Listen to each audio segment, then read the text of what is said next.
In almost every program, there are times you need to make decisions, and that's when you use an if statement. Here's an example. Let's say we have a variable called temperature. We set it to 35.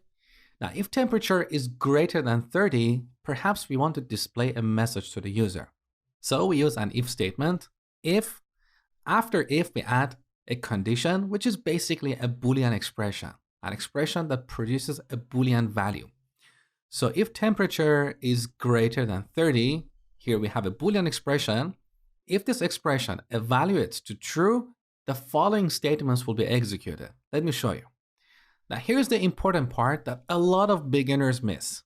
When you use an if statement, you should always terminate your statement with a colon. Now let's see what happens when I press enter. Our cursor is indented. So here we have two white spaces. This is very important because using these indentations, Python interpreter will know what statements should be executed if this condition is true. Here we want to print a message like, it's warm. We can print another message as well, drink water. So we can have as many statements as we want here. As long as they are indented, they belong to this if block. Now, when we finish here, we should remove indentation to indicate the end of this if block. So here we can add a print statement with a message like done. This statement will always be executed whether this condition is true or not. Now, note that when I save the changes, this indentation you see here is going to be doubled up. Take a look. Save. There you go. So when we save the changes, AutoPep8 reformats our code and uses 4 white spaces for indentation. So 1, 2, 3, 4. It uses 4 white spaces because that's what PEP8 recommends. All right, now let's run this program. So because temperature is greater than 30, we see the first 2 messages and we see the done message regardless. So if I change the temperature to, let's say 15 and run the program one more time, look, this done message is executed whether our condition is true or not.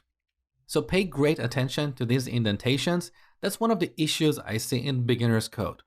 Let's say they want both these print statements to be executed if the condition is true.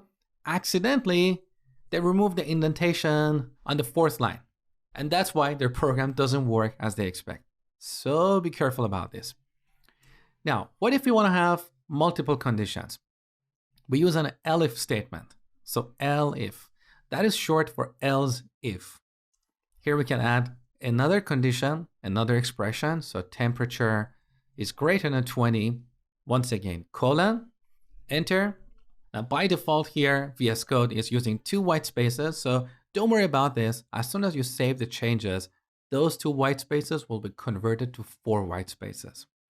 So let's print a different message. It's nice.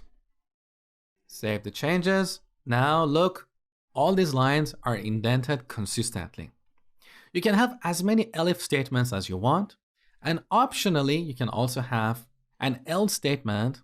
So if none of the previous conditions are true, then what you have in the else block will be executed. Once again, we add the colon, indentation, print.